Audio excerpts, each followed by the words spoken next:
Dad, I've sold your lake house. You have until Friday to get out. But what my son didn't know was, my son stood in my own kitchen and told me I had until Friday to pack up 41 years of memories.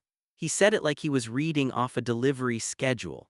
I nodded, said okay, and waited until his car pulled out of the driveway before I picked up the phone and called the one person who could undo everything he thought he'd just accomplished.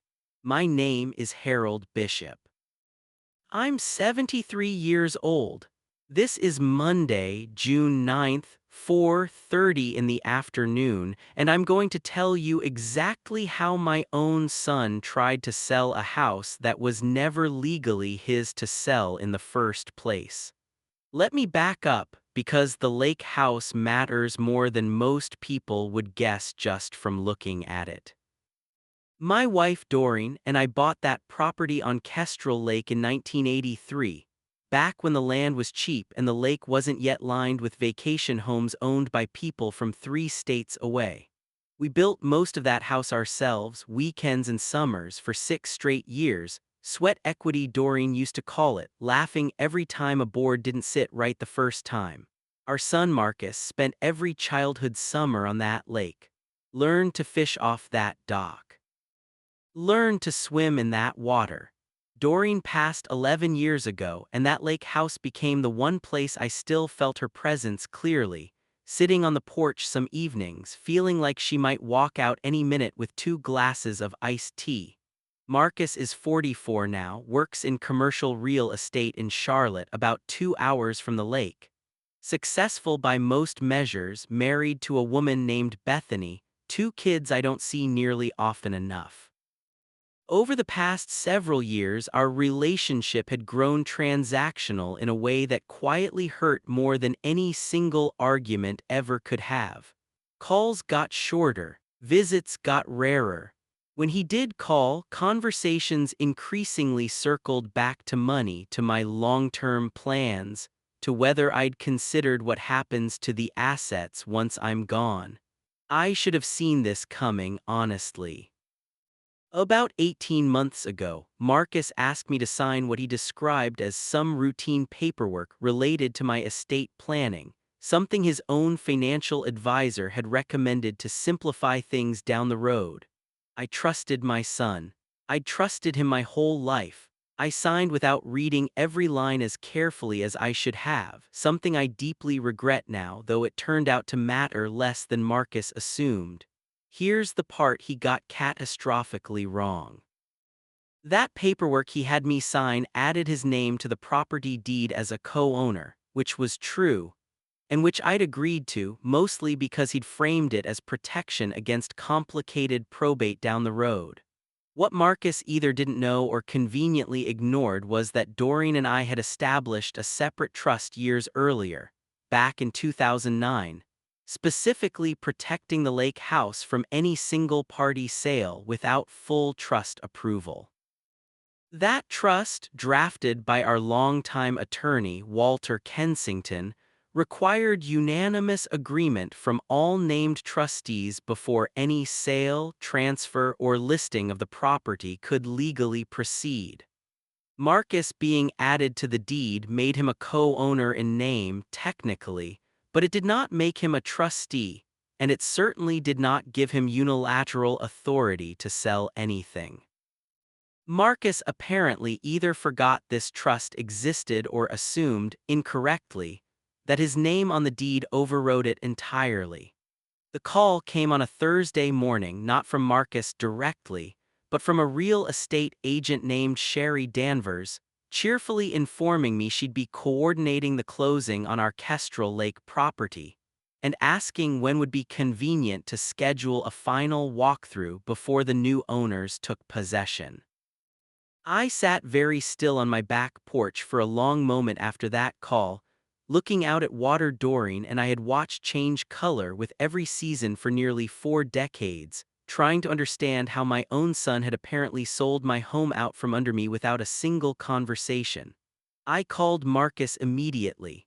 He answered on the second ring, voice light, almost cheerful. "Hey Dad, perfect timing actually. I was going to call you this weekend."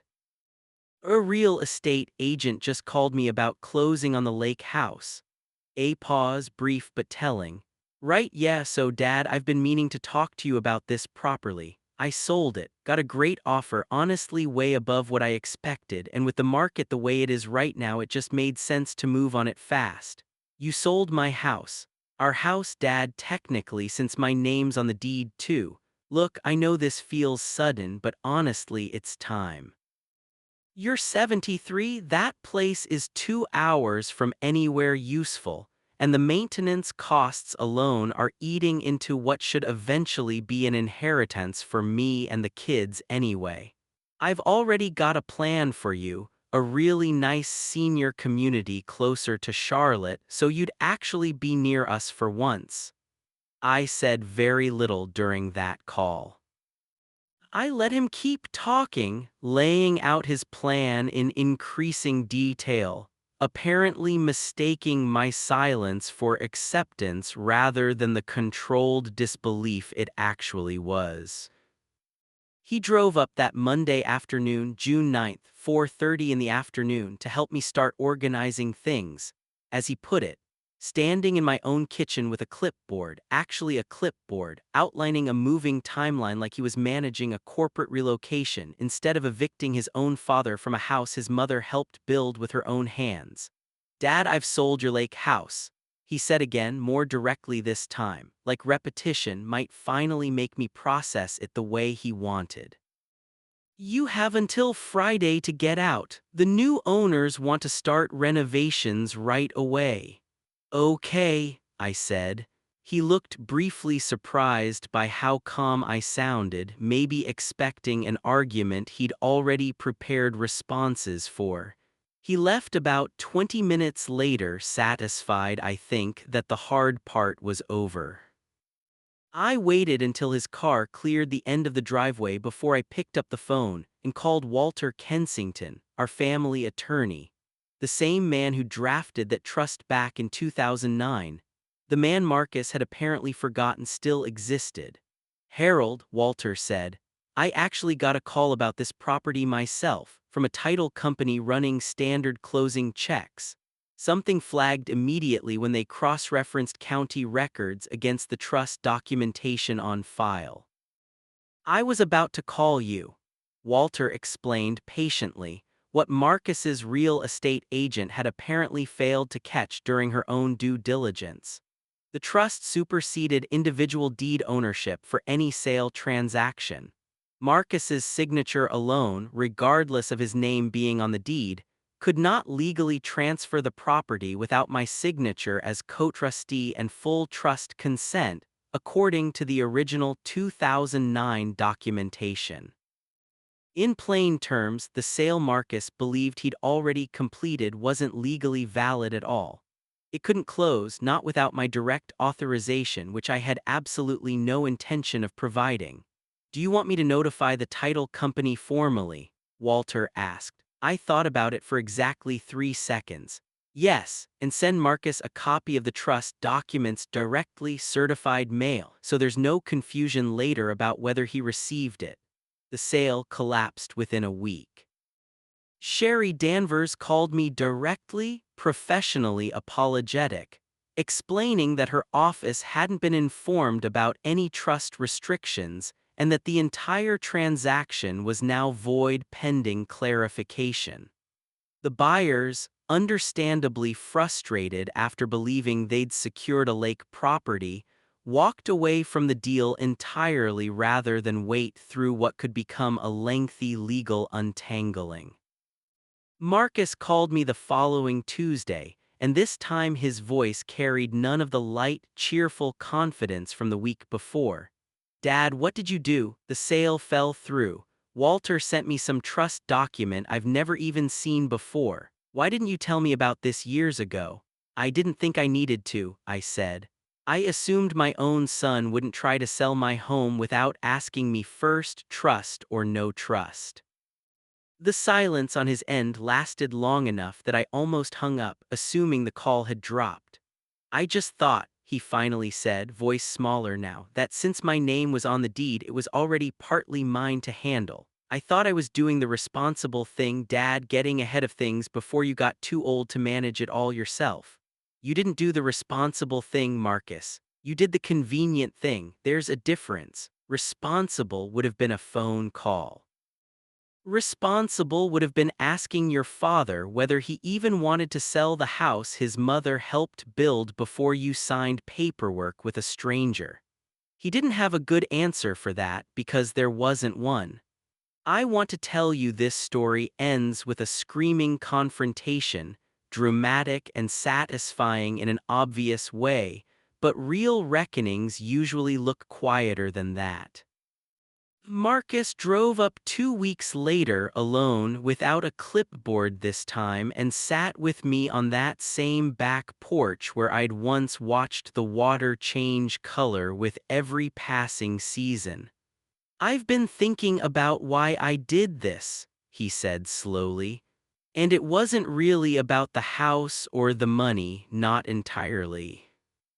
Bethany and I have been struggling more than I've let on financially, and some part of me saw that sale as an easy fix, a way to solve a problem without admitting to you or anyone else that I'd made mistakes with our finances. I told myself it was about your future, but really it was about mine, and I used your age and your distance from us as an excuse to justify moving too fast without asking. I appreciated that honesty more than I expected to. It didn't erase what happened, the clipboard, the "you have until Friday," the casual cruelty of treating my home like a line item to be liquidated. But it gave us somewhere real to start from. I still live in that lake house today, exactly where Doreen and I built it, board by imperfect board, back in 1983. Marcus and I talk more now, actual conversations rather than transactional check-ins about my long-term plans. He asked me recently, tentatively, if he could bring his kids up for a week this summer to actually learn to fish off that same dock he learned on decades ago. I said yes. Some things deserve a second chance, even after someone tries to sell them out from under you. But I also made sure this time that Walter updated the trust documentation clearly enough that no future misunderstanding about ownership could ever happen again. Trust, once broken, doesn't rebuild on hope alone. It rebuilds on very clear boundaries put in writing, protected the same careful way Doreen and I once protected that house itself.